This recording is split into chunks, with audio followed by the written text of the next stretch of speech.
नमस्कार दोस्तों, मैं दिग्विजय सिंह आप सबका बहुत स्वागत करता हूं दिग्विजय इकोनॉमिका में। दोस्तों आज मैं बात करने वाला हूं यूपीएससी के द्वारा कराए जाने वाले ईपीएफओ एग्जाम की। मैं इसमें बात करूंगा कि ईपीएफओ एग्जाम की सिलेबस क्या क्या है, इसमें क्या क्या चीजें पूछी जानी है और उनके लिए आपके पास सबसे बेहतर मटेरियल क्या होगी। इस एग्जाम में अभी पूरे के पूरे 6 महीने बाकी हैं।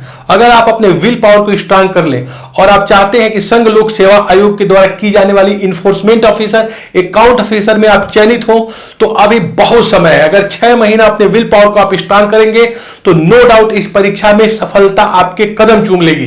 तो विल पावर को स्ट्रांग करिए और जो मैं स्ट्रेटजी बता रहा हूं इसको अच्छे से पालन करिए। मैं आपको सबसे सुटेबल स्ट्रेटजी बताऊंगा। अगर आप इस स्ट्रेटजी पे चलेंगे तो आपका सिलेक्शन होगा। मैं खुद आईएएस का 2 बार पर्सनालिटी टेस्ट दे चुका हूं, पीसीएस में सिलेक्शन हो चुका है। दोस्तों बहुत अच्छे से मेरे बातों को सुनिएगा। जो जो चीजें मैं बताता हूं मटेरियल आज ही से उस पर लग जाएगा और आप देखिएगा आप निश्चित इस पोस्ट के लिए चयनित होंगे।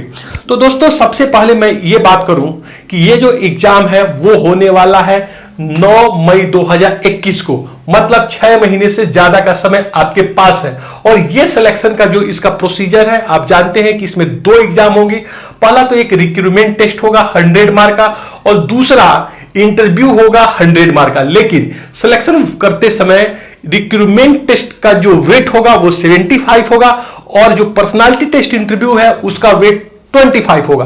तो बहुत ज्यादा फोकस आप समझ रहे हैं इस पे। आपके ऑब्जेक्टिव टाइप एमसीक्यू जो एग्जाम कराया जाएगा रिक्रूटमेंट टेस्ट उसका है। कुल मिलाजुला के जब आप रिक्रूटमेंट टेस्ट देंगे और जब आप इंटरव्यू के लिए बुलाए जाएंगे तो 100 में से 50 मार्क अनरिजर्व्ड को पाना है, ओबीसी 45 मार्क्स पे बुला लिए जाएंगे और एससी एसटी या फिजिकली हैंडीकैप्ड जो स्टूडेंट है वो 40 मार्क्स पे बुला लिए जाएंगे। बट जब फाइनल मेरिट बनेगी तो उसमें जो वेट आप देखेंगे 75% रिक्रूटमेंट टेस्ट का होगा और 25% इंटरव्यू पर्सनालिटी टेस्ट का होगा। जहां तक आईएएस के परीक्षा की बात है और इंटरव्यू की बात है, बिल्कुल आश्वस्त रहिए। अगर आप बहुत गलत करके नहीं आते हैं तो 50% मार्क्स आपको मिलते हैं। अगर आप बोलने में थोड़े से भी सक्षम हैं तो 50% मार्क आपको मिल जाते हैं। उसमें आपको बहुत ज्यादा चिंता करने की आवश्यकता नहीं है। इस समय पूर्णतः आप फोकस करिए रिक्रूटमेंट टेस्ट, किस तरीके से आप एमसीक्यू को तैयारी करें, इसके सिलेबस को किस तरीके से तैयारी करें, क्या क्या चीजों को पढ़ें, किस किस चीजों को पढ़ने से बचें, क्योंकि इसमें जो सिलेबस दिया गया है वो बिल्कुल यूपीएससी के आईएएस एग्जाम के बराबर का सिलेबस दिया गया है। बहुत ज्यादा सोचिए नहीं, घबराइए मत। मैं आपको पुस्तक का नाम तो बताऊंगा ही, लेकिन लास्ट में वीडियो का एक रामबाण तरीका बताऊंगा जो सिर्फ एक बुक पढ़ के ही आपका काम चल जाएगा। और ध्यान रखिएगा एग्जाम के बाद मुझसे आप कमेंट करके पूछिएगा कि वो तरीका कितना ज्यादा कारगर रहा है आपके लिए।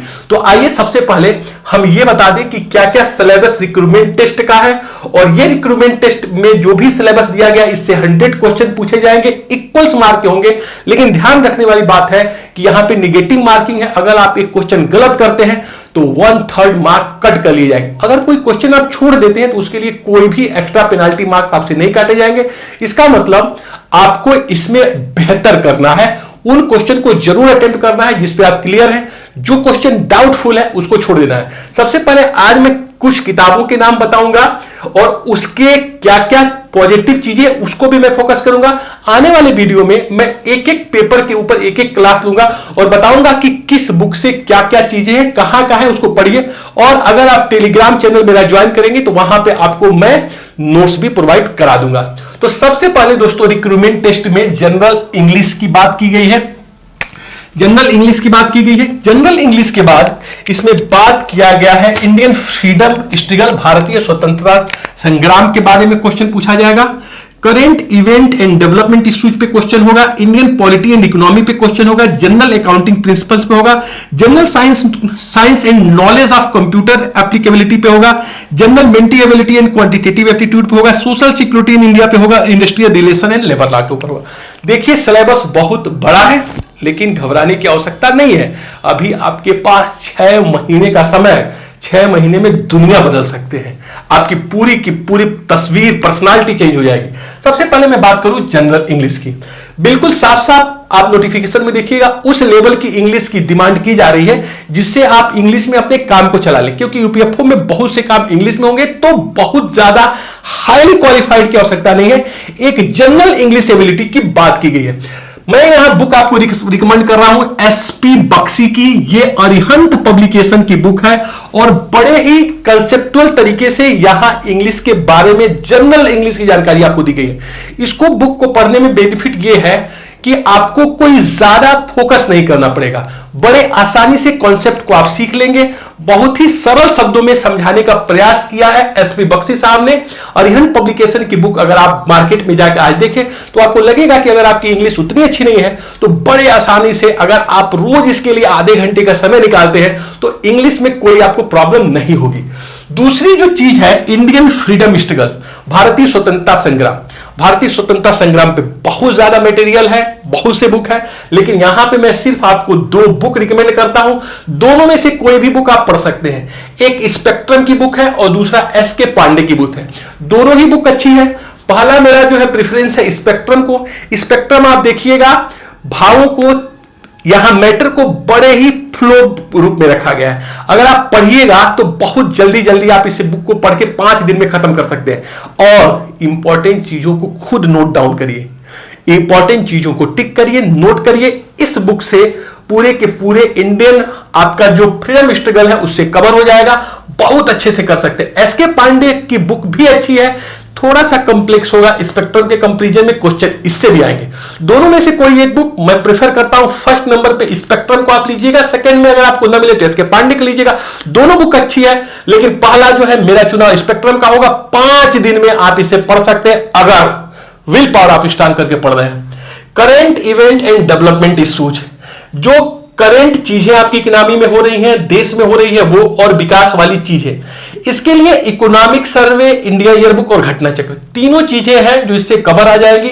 इकोनॉमिक सर्वे में काफी चीजें दी हुई है, जो डेवलपमेंट इश्यूज है वो पूछा जाता है। साथ ही साथ जो बजट आता है उसको आपको डाउनलोड कर लीजिए, मैं आपको लिंक भेज दूंगा, आराम से हमारे यूट्यूब चैनल पे जाइए, मैं पूरा का बजट डाल दे रहा हूं। इकोनॉमिक सर्वे दोनों जो उसके पार्ट में उसको मैं डाल दे रहा हूं। आपको इंडिया ईयर बुक का भी मैं लिंक दे रहा हूं, उसको आप वहां से डाउनलोड करके बड़े आसानी से इसको पढ़ सकते हैं। तो दोस्तों करंट इवेंट्स, डेवलपमेंट इश्यूज को आप यहां से कवर करेंगे। Indian polity and economy, the most important section of यूपीएफओ एग्जाम, बहुत ज्यादा प्रश्न पूछा जाएगा इंडियन पॉलिटी और इकोनॉमिक्स। इंडियन पॉलिटी के लिए बेस्ट बुक एल लक्ष्मीकांत है, सब लोग जानते हैं। हिंदी मीडियम में है तो आप इकोनॉमी के लिए डॉक्टर एस.एन. लाल की बुक पढ़िए, और अगर आपकी मीडियम इंग्लिश है तो रमेश सिंह पढ़िए। ये बुक लेंदी है, बड़े हैं, इसको आप चाहें तो सेलेक्टिव पढ़ सकते हैं। आने वाले वीडियो में मैं बताऊंगा कि किस तरीके से इंडियन इकोनॉमी को और आप पॉलिटी को सेलेक्टिव तरीके से पढ़ सकते हैं, ताकि ये एग्जाम्स के सारे क्वेश्चन आपके सही हो जाए। फिर आइए general accounting principle. General accounting principle अगर आपने अकाउंटिंग नहीं पढ़ी है तो आपके लिए बहुत ज्यादा मुश्किल होता है, लेकिन मैं आपको बताऊं अगर आप क्लास 11th के ऑल इन वन अकाउंटेंसी को परचेज कर लिया अरिहंत पब्लिकेशन की, तो आपके लिए ये बहुत ही आसान हो जाता है। बहुत ध्यान से सुनिए, क्लास 11th की बुक है, क्लास 11th की बुक है ऑल इन वन अकाउंटिंग, और यह है अरिहंत पब्लिकेशन की। अगर आप देखेंगे तो एनसीईआरटी लाइक लैंग्वेज बड़े आसान शब्द में लिखा गया है। पढ़िए, नोट्स बनाइए, आप अकाउंटिंग के सारे क्वेश्चन सही कर लेंगे। सिर्फ 11th स्टैंडर्ड्स की बुक है, ये आपके लिए बहुत ज्यादा कारगर है।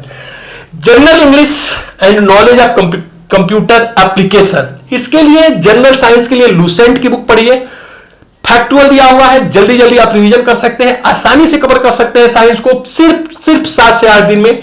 कंप्यूटर एप्लीकेशंस के लिए आप अरिहंत पब्लिकेशन की हैंडबुक ले लीजिए, कंप्यूटर का सस्ती बुक है, बहुत जल्दी से आप कंप्यूटर सीख लेंगे। इसमें ऐसा कुछ होता ही नहीं है कंप्यूटर में कि आजकल के बच्चे उसको समझ न ले, सिर्फ आपको थोड़ी सी मेहनत करनी है, उसके चीजों को समझना है, नोट्स बनाना है। इसके ऊपर भी एक मैं लेक्चर लूंगा साइंस के ऊपर, नॉलेज के ऊपर, कि किस तरह चीजों को क्या क्या चीजें इंपॉर्टेंट है जिसको आप जरूर पढ़ के जाएं। फिर आइए general mental ability and quantitative aptitudes, her one day exam में पूछा जाता है। आपके पास कई बुक होंगी, लेकिन मेरा जो अगर आप मुझसे पूछेगा तो मेरा प्रेफरेंस है जनरल मेंटल एबिलिटी के लिए एसआर पब्लिकेशन, जो नॉर्मली हम लोग पढ़ते रहे हैं। एसआर पब्लिकेशन बड़ी आसानी से जनरल मेंटल एबिलिटी, रीजनिंग के क्वेश्चन आप कर सकते हैं। क्वांटिटेटिव एप्टीट्यूड के लिए आर.एस. अग्रवाल बेहतर है, बट आप किसी भी बुक से प्रतिशत पढ़ सकते हैं, टाइम पढ़ सकते हैं, तमाम ऐसी चीजें, छोटी छोटी चीजें, घड़ी पे प्रश्न पूछा जा रहा है, आप कर सकते हैं जो भी आपको अच्छा लगे। बट एसआर पब्लिकेशन और आर.एस. अग्रवाल बेहतर बुक होती है। इंडियन सिक्योरिटी, जो सोशल सिक्योरिटी इन इंडिया है, बिना दिमाग लगाए आंख मूंद के अशोक कुमार आईपीएस की बुक ले लीजिएगा। ये टीएमएच की है, टाटा मैकग्रा हिल की, बहुत ही अच्छा लिखा है, यहां लीजिएगा, आईएएस में भी आपका काम आएगा। तो दोस्तों अशोक कुमार का लेना है आपको, social security in India, internal security of India करके बुक आती है, टीएमएच की है, टाटा मैकग्रा हिल की है। अगर आप पढ़िएगा तो आपको खुद अच्छा लगेगा। ये बुक ऐसी है कि आपको पढ़ के खुद अच्छा लगता है कि आपको कुछ मिल रहा है, इंटरनल सिक्योरिटी की क्या क्या इश्यूज है उसको आप गहनता से समझते हैं। न सिर्फ इसमें फैक्ट है बल्कि इसमें अंडरस्टैंडिंग पावर भी बढ़ती है, और ये अगर बुक पढ़ेंगे तो नो डाउट यहां काम आएगा, आने वाले समय में काम आएगा, यूपीएससी के आईएएस एग्जाम में काम आएगा। Industrial relation and labour law के लिए आप सिर्फ और सिर्फ एक किताब परचेज कर लीजिए, किरण पब्लिकेशन की, ईपीएफओ, ईओ और ईओ एंड ईओ के नाम से आई है। किरण पब्लिकेशन में पूरी चीजें फैक्चुअल दी गई है, लेकिन आपके अकाउंटिंग ऑफिसर, इन्फोर्समेंट ऑफिसर की काम की जितनी भी चीजें आपको लेबर रिलेटेड है उस बुक में आप देखिए आपको मिल जाएगा। तो दोस्तों ये बुक है जिसे आपको परचेज कर लेना चाहिए। 6 महीने का समय, 6 महीने का समय बहुत होता है। अगर आप अपने विल पावर को स्ट्रांग करें और सोच लें कि मुझे सिलेक्शन लेना है, तो कोई ऐसी पावर नहीं है कि सिलेक्शन लेने से रोक देगी। सिर्फ एक और एक पावर है जो आपका सिलेक्शन रोक सकती है, और वो सिर्फ और सिर्फ आप है।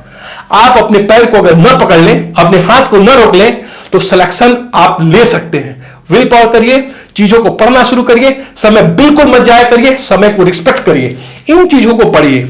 आपको 100 क्वेश्चंस में लगभग समझिए 10-10 क्वेश्चन सबसे अगर इक्वली इंपॉर्टेंस से, इक्वली वेटेड से पूछे जाए तो आएंगे। और आप अगर आज से चाहे तो खुद का अपना नोट्स बना सकते हैं, खुद इस एग्जाम में जा सकते हैं। देखिए दोस्तों, मैं सेंटर की नौकरी और स्टेट की नौकरी दोनों कर चुका हूं। सेंटर की नौकरी में थोड़ी आपको बेहतर इन्वायरमेंट मिलता है, बेहतर इंफ्रास्ट्रक्चर मिलता है, काम करने का इन्वायरमेंट बेहतर होता है, एसी लगा रहता है, आपको थोड़ी सी सुख सुविधाएं ज्यादा मिलती है कंपैरिजन टू स्टेट गवर्नमेंट। हमेशा बेहतर नौकरी होती है सेंट्रल गवर्नमेंट की। ये 421 पोस्ट है, जरा सोचिए आप कितना बेहतर तरीके से आप इस पोस्ट को प्राप्त कर सकते हैं अगर आप लग जाएं। आपने फॉर्म डाल दिया है, सिर्फ आपको लगना है, तो आज ही से लग जाइए, सोचिए विचारिए नहीं। ये तो रहा हमारा लॉन्ग रन स्ट्रेटजी, लेकिन मैं अपने अनुभव से बता सकता हूं कि एक बुक जो सबसे ज्यादा इंपॉर्टेंट होगी इस एग्जाम के लिए, सबसे ज्यादा इंपॉर्टेंट होगी, ध्यान लगा सुनिए, वो है इंडिया ईयर बुक। भारत सरकार की एनुअल बुक आती है इंडिया ईयर बुक, या हिंदी में भारत के नाम से। आप इस बुक को परचेज करिए। इसमें 28 चैप्टर है, एक एक चैप्टर बहुत इंपॉर्टेंट है। बट ईपीएफओ के एग्जाम के लिए इसके कुछ चैप्टर बहुत ज्यादा इंपॉर्टेंट है। 2015 में जब एग्जाम हुआ था, कई मेरे दोस्त हैं जो सिलेक्ट हुए थे। दोस्तों सबसे ज्यादा प्रश्न हमेशा ईपीएफओ का पूछा जाता है इंडिया ईयर बुक से। चाहे आप बात कर लें डेवलपमेंट इश्यू से, कौन कौन सी योजनाएं चलाई जा रही हैं, सीधे सीधे क्वेश्चन इंडिया ईयर बुक से पूछा गया था, भारत से पूछा गया था। इंडियन पॉलिटी का एक चैप्टर है, लेकिन पूरे के पूरे लक्ष्मीकांत के ऊपर भारी पड़ जाएगा इंडिया ईयर बुक की, वो सिर्फ एक चैप्टर है। अगर आप इंडियन पॉलिटी पढ़ लेंगे, सिर्फ 20 पेज और यहां पे 400 पेज। दोस्तों इंडिया ईयर बुक की इंडियन पॉलिटी पढ़िए, इंडिया ईयर बुक की इकोनॉमी पढ़िए, और इकोनॉमी के लिए सबसे बेहतर दिग्विजय इकोनॉमी का एक एक वीडियो देख डालिए। जो सिलेबस दिया गया है, एटलीस्ट उस सिलेबस के सारे वीडियो आप हमारे चैनल से सब्सक्राइब करिए और देख डालिए, पूरी की पूरी चीजें कंसेप्चुअल आपको मिल जाएंगी।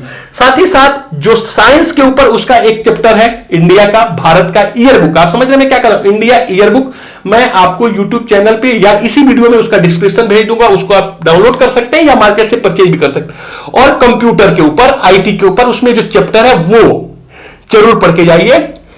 फिर इसी तरीके से आप जब देखेंगे तो इंटरनल सिक्योरिटी के ऊपर भी उस पर मिल जाएगा, डिफेंस के ऊपर मिल जाएगा, लेबर लॉ के ऊपर मिल जाएगा, इंडस्ट्री के ऊपर मिल जाएगा। लगभग ये जो सिलेबस है ये कवर हो जाते हैं इंडिया ईयर बुक से। किसी को पढ़िए या ना पढ़िए, लेकिन इंडिया ईयर बुक के कम से कम 10 चैप्टर को आपको जरूर पढ़ना है। मैं इंडिया ईयर बुक के एक एक चैप्टर को बताऊंगा कि कौन सा चैप्टर आपके लिए बहुत ज्यादा इंपॉर्टेंट है। नेक्स्ट वीडियो में मैं इस पे ही बात करूंगा कि एक एक चीज को आप कैसे समझेंगे, लेकिन सबसे ज्यादा वेट आपको देना है इंडिया ईयर बुक पे। इंडिया ईयर बुक के अगर एक एक चैप्टर को आप इससे मिलाएंगे तो मिल जाएगा, चाहे वो लेबर लॉ के ऊपर हो, चाहे वो इंडस्ट्री के ऊपर हो, चाहे वो कंप्यूटर के ऊपर हो, आईटी के ऊपर हो, चाहे वो इकोनॉमी के ऊपर हो, चाहे वो पॉलिटिक्स के ऊपर हो, चाहे वो करंट के ऊपर हो, चाहे वो डेवलपमेंट, सारी की सारी चीजें लगभग आप देखते हैं वहीं से उठाई जाती हैं। तो सब तो पढ़िए ही पढ़िए, 6 महीने का टाइम है, लेकिन सबसे ज्यादा फोकस आपको करना है भारत पे, इंडिया ईयरबुक के ऊपर। यकीन मानिए, मेरे बताए हुए मार्ग पे चलिए, आप जरूर सफल होंगे, जरूर सफल होंगे। सिर्फ अपने समय को महत्व दीजिएगा, अपने विल पावर को स्ट्रांग बनाइएगा। हम आपके साथ हैं।